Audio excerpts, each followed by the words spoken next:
Welcome to Empowered, Mind-Body Inspiration.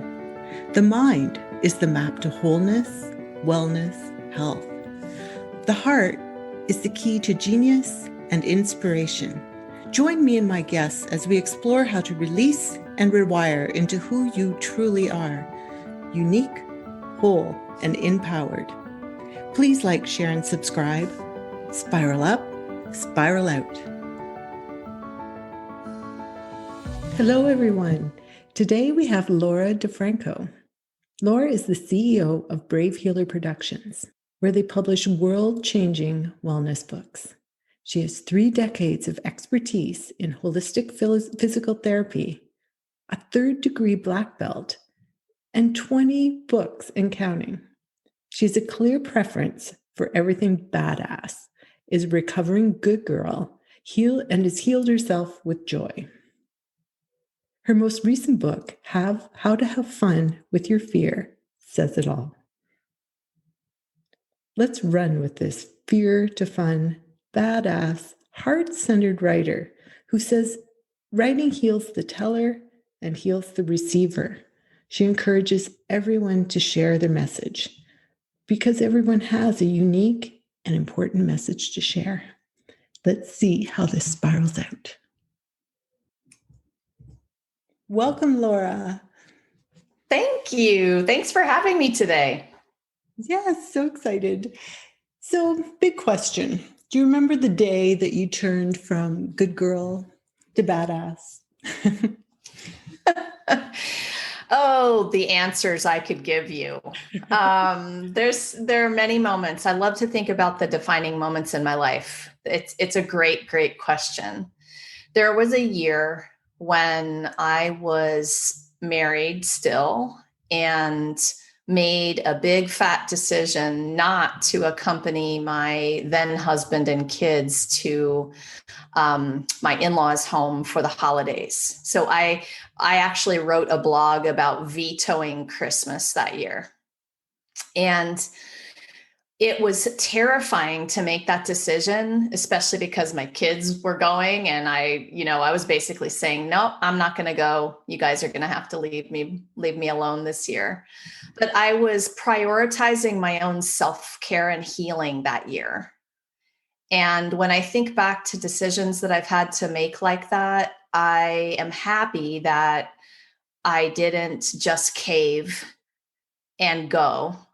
I'm happy that I made the decision to prioritize myself. And that was the beginning of understanding just how much health and joy I could feel. And that was for everybody else in my life, including myself, of course, right? Mm-hmm. Got to serve people from the overflow. So that's one small one. There are some others, but that's the one that came to mind. Yeah. So it was about listening to what you needed in the moment, and it just felt wrong to cave, right? Yeah. Into that. Yeah. Exactly. I think we say yes when we mean no so often. Mm-hmm. We do that in our lives with our partners, with our kids, in our jobs. For so many reasons, we feel the duty and obligation to be somebody or do something that doesn't fill us up. And you can only do that so many times before you burn out. Right. And there just was a moment where I decided to say no and mean it. Yeah. Yeah. And in your heart, you can feel that little, it's like, it's telling you no. Of course. Wears you down. Yeah. You feel it in your heart and you feel it in lots of different places in your body. And this is the whole thing. My whole journey was listening to that body language, that intuition, that soul language, the sensations and feelings coming that were messages. And of course, they had been there all along. I just had to learn the language. Mm-hmm. And when you really understand and you can make a decision from that place, then you know that you'll be serving your own health and wellness in the biggest way possible. So yeah, the heart feeling right in the middle of your chest, or that feeling in your throat or your gut, different people have it in different places. Yeah. And often you notice a complete switch in your energy once you make the right decision. Have you noticed that? Oh, the relief. Yeah. Yes, you feel lighter, literally lighter. And you may have the residual buzz from being a little afraid about the decision you made, right? And the consequences, really. But the palpable feeling of lightness and relief, yeah, big time. Can't be missed. Mm-mm. So that's wonderful. And you have a very unique way of looking at life purpose that fear serves us in a way. Tell us about that. Yeah, I like to talk about fear in terms of purpose-driven fear. And, this is for people who are playing a little bit bigger in the world and they have big vision, big mission. They want to do things. They want to tell their story in bigger ways. And the fears that come up inside of us, those inner critic, I'm not good enough fears, right? Mm-hmm. And I think that if you really understand those as different from the regular intense survival kinds of feeling, because fear is just a feeling inside your body. We were just talking about those feelings and those messages, but I learned how to discern between this purpose-driven kind, the stuff I really wanted to do, and the other kind. And that, if you're good at it, can be a compass. You know exactly the decision you need to make for the best next right step for your journey if you understand that feeling and you can differentiate it from the other kind. Right. So tell us more about the differentiation and knowing. Understand and do this awesome exercise with my writers of understanding what the hell yes and the hell no are inside you. And if you know what the no is, that's actually, we were already talking about it, the tightness in your chest, the choky feeling in your throat, the pang or the feeling inside of you, right? That's on the no side. But on the yes side is the lightness we were talking about, relief, flexibility, warmth, right? And so they have feelings, but the problem with purpose-driven fear is they have a lot of the no side feelings sometimes, and it's hard to understand what this is up in you. So I have figured out that those feelings in me always, always have an air of excitement. It's not that full-on heavy dread no, it's this no, but I'm really excited about it, so there's this other feeling in with it. And also they cycle back because this is my soul calling here.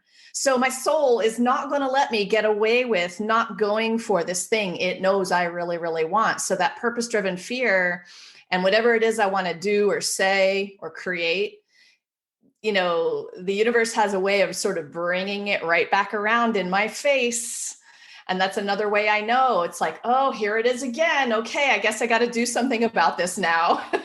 Right. So those are a couple of ways that I know what that is inside me. Yeah. And do you have a couple examples when that's happened and when something circled around and come again? So you just can't miss it. I mean, starting in back several years now, writing that first book. So that was a notion I had inside of me over and over, and many couple decades worth of years, I didn't do it. And I didn't know what I wanted to write or what would be worthy enough for what people would like. And these, purpose-driven fears, again, of it not being the right book or the right kind or good enough or something people would like. But it kept coming back and it kept coming back. And finally, that particular year, I decided I was going to go ahead and publish that first book and get my stories out into the world for everyone to read. And that was one example. But everything I've done in that same realm of sharing the message out loud with more than just me and more than just my mom or my BFF, it's been like that. It's come back around as an opportunity presented to me, as an invitation, as an inspired idea, and things like speaking on a stage. That's another, could be really terrifying for some people, but it kept coming up. We need to get you on a stage. We need to speak. We need to have you sharing these whatever they were. I do a lot of spoken word poetry. So standing on a stage and actually delivering a poem, that kind of thing. So those are a couple examples. Yeah, awesome. And then when you do go forward with it, you get that warm feeling and the excitement, right? The signposts that. Yes, it's always exciting. It's not without a little bit of scariness, but that's part of it. So if you learn that that feeling is part of it, you'll be okay. Nothing great happens in your comfort zone. You've heard this before. So that discomfort zone, it's that feeling that everybody's talking about. And if they can understand the feeling and really get that they can go for it over there, right? It's a good feeling, even though it feels a little bit bad sometimes. It gets exciting. And there's some relief, but in a person like me who loves to go for her goals and go for bigger things in life, there can be a feeling of excitement, but sometimes it's bigger than that. And there's this underlying thing that drives us to move on to the next bigger thing or biggest thing. So a lot of people ask me, are you going to do that forever? Like, is that what this is all about? Or what's the end game? What is that? Because striving all the time gets tiring too, So I like to say that it's really more about joy. And if you keep all of that achievement stuff in your personal joy bucket and it's bringing you that feeling, then the excitement is cool. But the way that I live my life every day in joy is super awesome. Right. So it's following your joy, and that's your barometer. Yes, always. Yeah. And you have a wonderful message for people to share their stories, because we each have a really important message to share to the world, don't we? We're all unique and all a little piece of the puzzle. And when we all shine, it could be quite incredible. Tell us about that. Definitely. I mean, everybody has their story, and whether or not they feel called to share it, is one thing. But if you are one of those people feeling called to share, there is a reason, and there's always somebody out there that is waiting for your story or your message in exactly the unique way only you can tell it or share it. And there are a lot of my entrepreneur friends will say, well, that's already been written before, or that story's already been told before, or whatever. And my response to that is, well, not by you. Mm-hmm. So when you're sharing it, there's always going to be somebody needing to hear it your way, not the other 100 ways that have been told already. And it's that time that you share it that it lands for that person listening or reading or however, it's being delivered. And that can change a life. That can change a life. So yes, everyone has a story. And if you're feeling called to share, there's probably a deeper reason. And you definitely should find a way to do that that feels good to you. Yeah. That is one of the things that happen, is that your mind says, oh, that's been done before. And, no one's going to listen to my story. Exactly. Yeah, it really comes up. Yeah, inner critic messages are there to help us learn. They're old, conditioned, and habitual.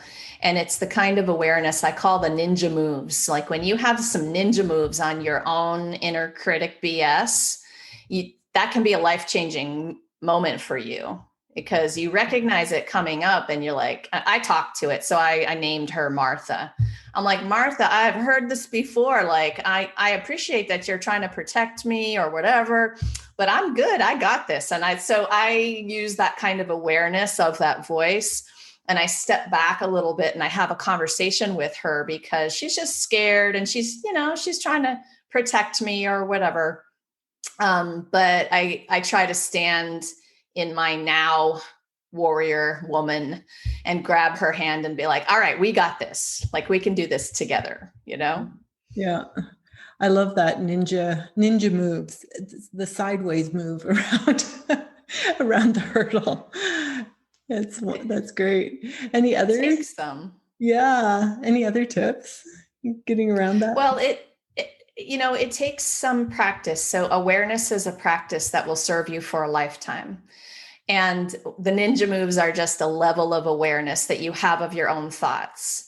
We talked about body awareness in the beginning, being aware of the sensations and the messages that are inside of your body, the little feelings, the sensations are really letting you know, is this good or is this not so good?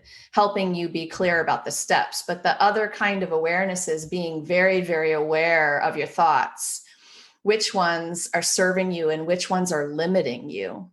So when you get when you get that practice down and you create a discipline of that, watching those thoughts, that's why I call them ninja moves, because the more you practice, the better you get at it.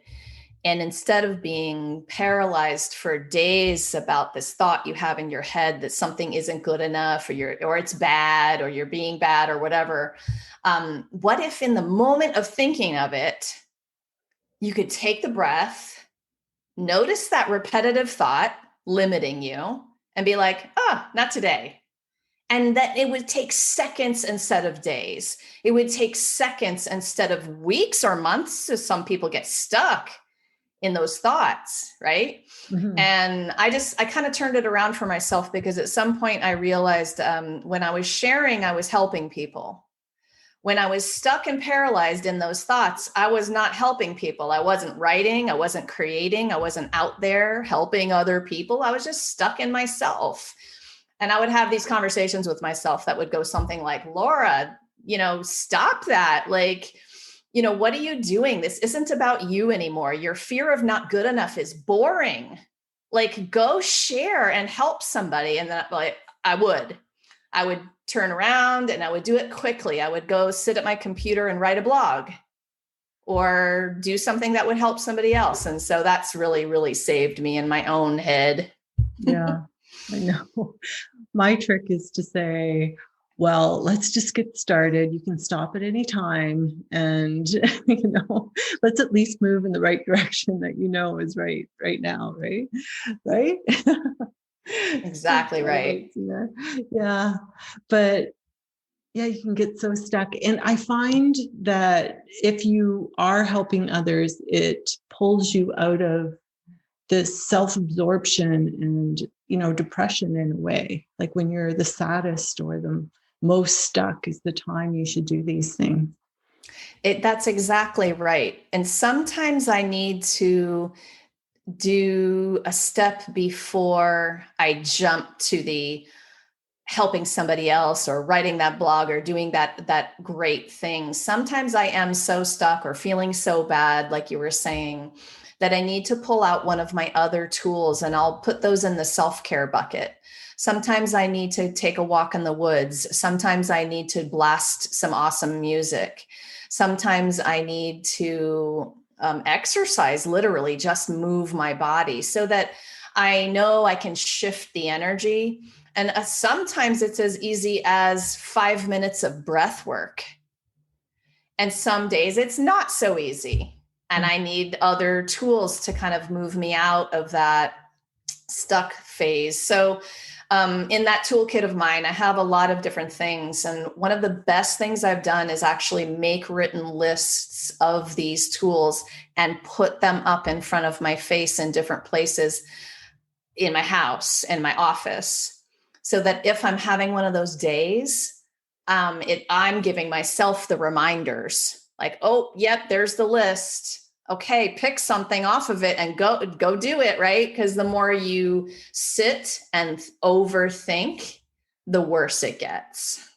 Yeah, well, you become inert, like you Yep. become the blob that doesn't even move. That's exactly right, the blob.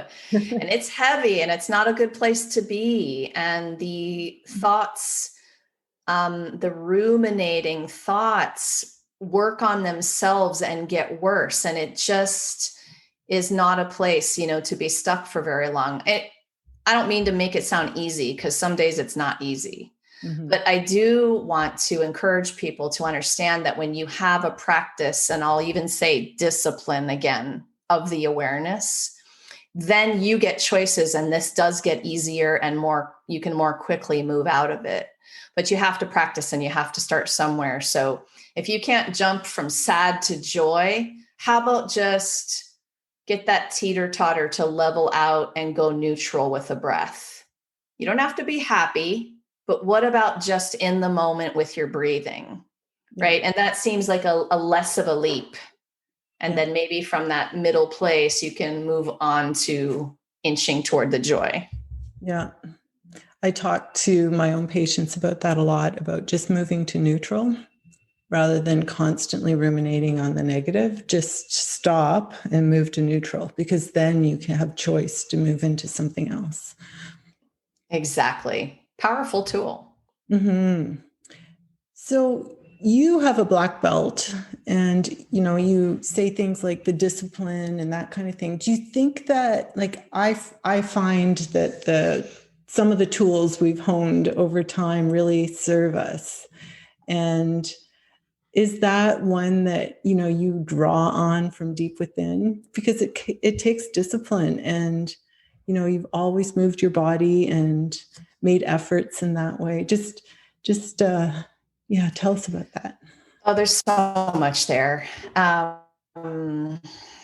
trained for 14 years in the martial arts and started that journey with my son. Actually, he was 5.5 at the time. And honestly, we were just looking for something for him to do, like to get involved in an activity, move, exercise, really. And we went to visit a class and we walked out, and, I looked down at him and I'm like, well, what do you think? You want to do it? And he looked up at me and he's like, well, I'll do it if you do it, Mom. And I had to say, okay, right. So we joined the class together, and 6 years later earned our black belts together. He was 11 when he earned his black belt, and I was 38, I believe. I was well into my adulthood. But in the beginning, I didn't realize what a big gift I was giving myself to move into the martial arts in general. We practice Taekwondo. It's been such a gift, understanding that a lifestyle like that of, yes, of course, very physical, a lot of things there. But my master had a quote, discipline the mind and the body will follow. And so even though we were sitting in Taekwondo class, doing the punches and kicks and all the forms and the sparring and all those physical things, if you didn't have your mind on right, it was not going to work for you that day. And we learn these things over time. And I think that carries through every other piece of my life and has since. My son stopped at a certain point and I kept going. I moved on to earning my 3rd degree black belt over the years, and being in that family, in those disciplines and all of the things, because it was a place where I could practice everything we've been talking about today at a whole other level, mind, body level, right? So yeah, really, really amazing opportunity to train with those people and our teachers, and wrote a couple books about it. Yeah. So mind, body, tell me more about that. Well, I mean, everything is mind, body. And we know enough about this now to know that the integration of the two is the key. Really, the key to everything you want is understanding that there's a physical component and a mental, emotional component, and that the emotions and feelings you're having have a physiology to them. So this goes in both directions. There's also the idea of the energy of your thoughts. And there's so much awesome stuff about this now, the brain science and the way that these things integrate with each other and give you opportunities for healing. So once upon a time, I figured out that if I could stop myself, like you were talking about, just stop and breathe, go neutral, I was changing my vibration, energy vibration in the moment, in my body, that would physiologically change me. So this is a powerful idea if you really, really understand and get on board. And that's why I get so passionate about creating disciplines of mind-body awareness and mastery, because essentially you can have anything you want for your body, for your life, for your business, for your relationships, for your spiritual life. I don't care what we're talking about, if you can get this idea. So I unapologetically started going for the joy, girl. Like when I knew, then why not? Right. And it was always up to me. I'm walking around in my life with all of these different influences. I get that people have people around them and situations that are hard or whatever, but it didn't matter what I was doing or who I was with. It was always up to me to shift it. And we could be talking about the worst scenarios, death, trauma, tragedy. It was still up to me, right? To stop and pause and reach just a little bit toward something better, even if it had to be neutral that day. So it's exciting to have that kind of power and to feel empowered like that in your life. Very. Love it. Yeah, I'm reframing what's going on, because there is always a different way of looking at it. Always, always. And that's something to understand about people in general, right? So it doesn't matter what we're all looking at. There's 100 of us, we'll be having 100 different ways, 100 different filters of looking at whatever that is, the black cat in our path, right? It's going to look 100 different ways if you line up 100 different people. It's really good to know, because we love to be right, don't we? That's a black cat. Well, no, it isn't. It's actually a little bit what you're right is. So yeah, we love to be right. What was the Dr. Phil quote? I love this quote from him. Would you rather be right or would you rather be happy? Well, I'll take some happy. But this is perspective we're talking about. There's a lot of them, and it's always good to keep your mind open. Yeah. And I love following the signposts too, right? Because we are far more intelligent and have planned, our life. I believe we have a higher self that really can guide. But I remember I was a ballroom dancer, and we had a Canadian championship won, and then we were going to the Worlds, and I got pregnant with twins. And there was no going to the Worlds that year. And I shortly after realized there probably never was again, because it took so much effort, just to be a mother. Two things happened though. When my girls became 5, they wanted to take up circus. And like you, I took it up with them. And it was so much fun. I learned that at that time I morphed into trampoline. And then they wanted to take up horseback riding, and that had been a dream of mine since I was a little girl. So off we went to do that too. And so sometimes those things that, when you think your life is over, if you just follow the breadcrumbs, amazing things come from it. I love how life works out like that most of the time. And it's so exciting to me to live that way in my mind. Always trusting that whatever is happening in the moment, even if it feels like the biggest disappointment ever, really you don't know the answer to what it's going to be or what it could be or what the possibility is, right? I love living my life like that and not always sliding into the worst case scenarios or what this means, for me, or the disappointment. Or whatever. It's so much more fun to trust that what's happening to us is happening for us. And maybe we just don't know what's down the road, right?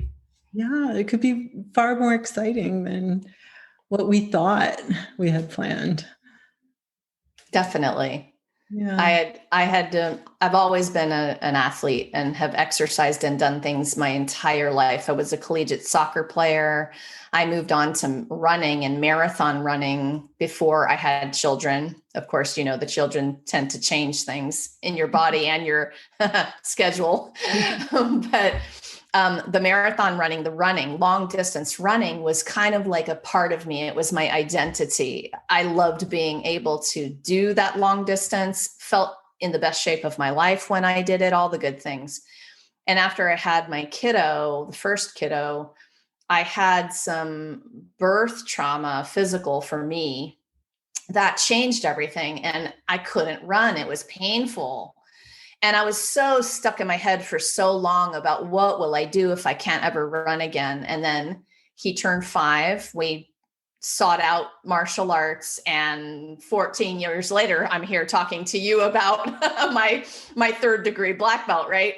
So like, had that not happened, I would have never maybe discovered this thing, and this other thing ended up being something I would talk about.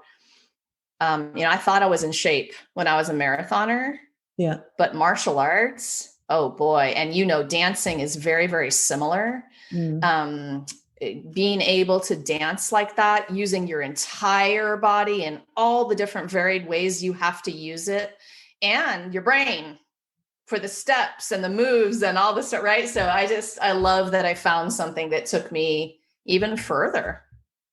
Yeah. And you have to be totally in the moment. Exactly. Yeah. Which teaches so much. Sport teaches that, doesn't it? Otherwise, you have to be in the zone, I guess. So exactly. Yeah. When you're in, or even you could say, if you understand that piece of it, when you're in the zone, magic can happen. Yeah.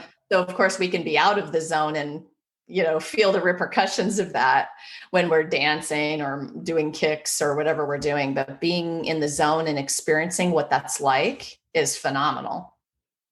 Yeah. It teaches so much, and then you can use it in the rest of your life.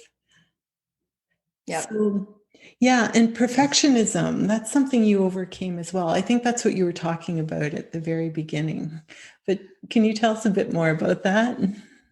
Well, I mean, we all grow up in certain circumstances, and somewhere along the line, I started to believe that I had to be perfect, that was the idea, and listening to all of the different checklists of things I needed to do and do well to be good or worthy or do life the right way or whatever you're being taught by what you see around you, parents, coaches, teachers, friends, all of those outside influences. So what did perfect mean? I made that stuff up in my head based on what I was seeing around me and what I thought I was supposed to do. So go to school and graduate and then get a graduate degree, and you better get straight A's, and you better get a great job, and you better do this and this and this and this, right? There's a long list that we follow. And who is monitoring perfect? That's what I want to know. So when you figure out that you are doing that to yourself, there's an aha moment, a big one sometimes. And I'd much rather now be making the mistakes and having some of the failures that are moving me, catapulting me forward, rather than staying in this crazy comfort zone, trying to be perfect, and all of the constriction of that, and not getting anywhere. That feels paralyzing to me now. So I love to be out making the mistakes and learning the next thing and taking it all the next step. But I came from that place of, if you weren't perfect, you didn't get paid. If you weren't perfect, you didn't get loved. Yeah. Whatever that was. I mean, those are deep, hardcore worthiness types of things to move through. And I feel like that really has been kind of a lifelong pursuit and part of my message. Yeah. I found sport helped me with that too, because, you failed along the way. And if you focused on that failure, you would never move forward. So like now I try to tell others that those failures, they melt away. Like you don't even remember them. When you're a perfectionist, you remember them so hard in the moment. Like you failed. And I remember being awake all night and, oh my God. But the truth is nobody else cares. Right? So somewhere on the So line, true. yeah, somewhere along the line, you realize that too. And so, Yep. yeah, to see it differently. Yeah, it's never really about you as much as you think it is. And, people are not paying attention. They're paying attention to their own situation. That's another great lesson to learn. The earlier you learn it, the better. Right? Yeah. No one really cares about your failure other than Right. you.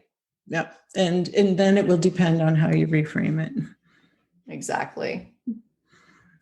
So do you have any great memories of that as a runner or? Of failing forward? Yeah. Or I like this job. So yeah, sure. I mean, I have so many. And I love what you said about then it's about your focus. Because if you sit in the focus of the failure, you can do that for a really long time. So I've learned the skill of not sitting there for very long at this point in my life, but I wasn't so good at it a while back.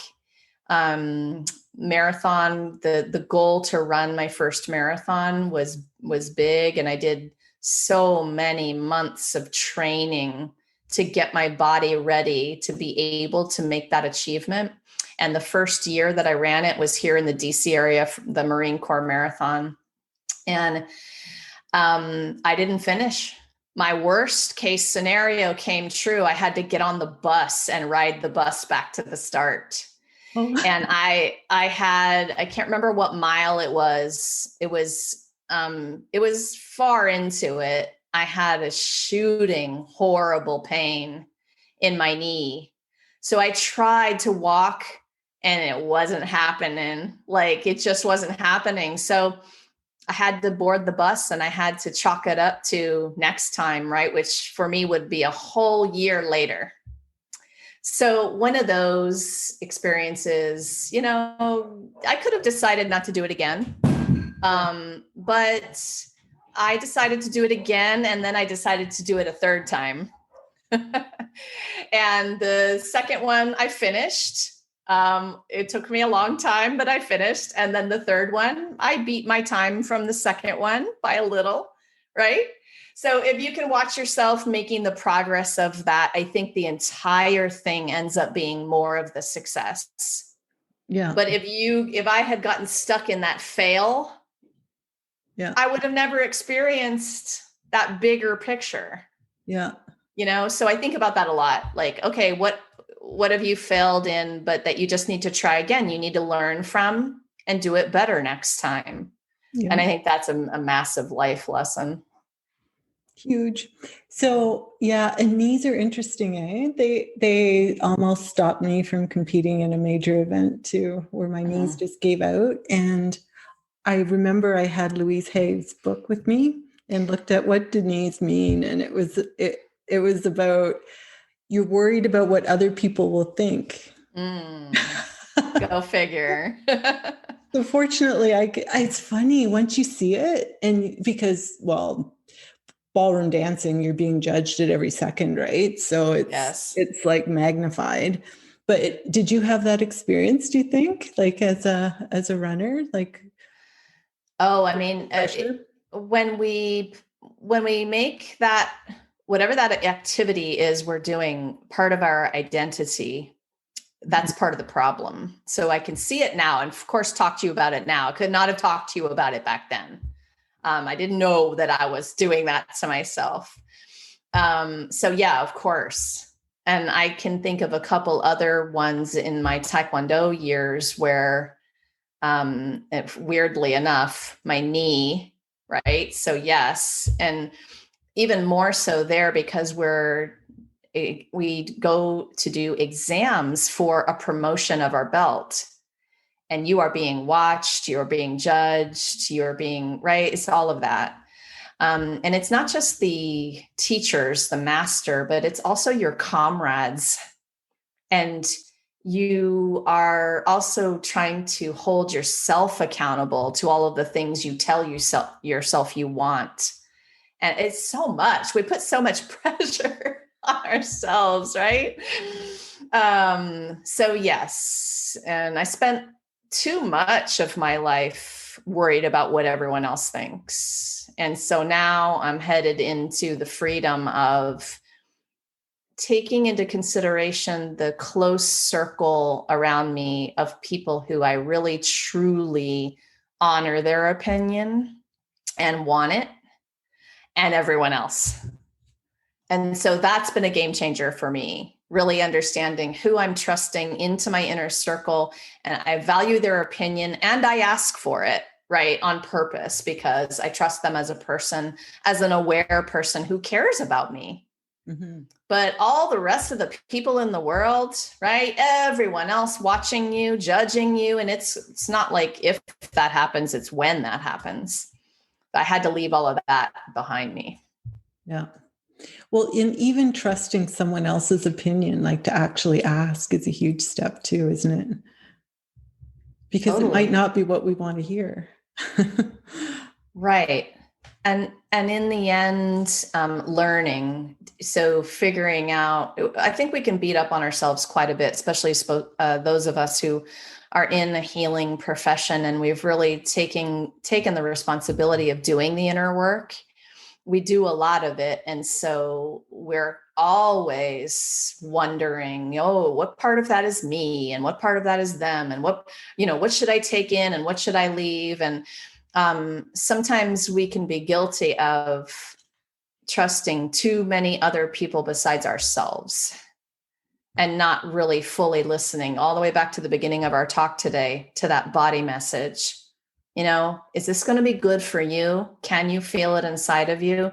Yes. No. Okay. Then it doesn't matter even what your best ever person, best friend says, best confident, whoever that is that you trust, it still has to land inside of you, and you need to make the decision from there. I think that's so important. Yeah. And that's a muscle, isn't it? It's something you do over time exactly. And have to practice, and like anything else, becoming good at it takes time. Yeah, exactly. I love talking about it like that, like a muscle, because we have to train our muscles. Yeah. It takes practice. And we're not good at it at the beginning either, just like learning a new sport, right? Do you remember back to how good you were that your first lesson in Taekwondo? Yeah. I try to remember that too. So tell us about your new book that you've got coming out. Oh my goodness. I love it when people ask me this question, and then I'm sitting here thinking, which one should I tell her about now?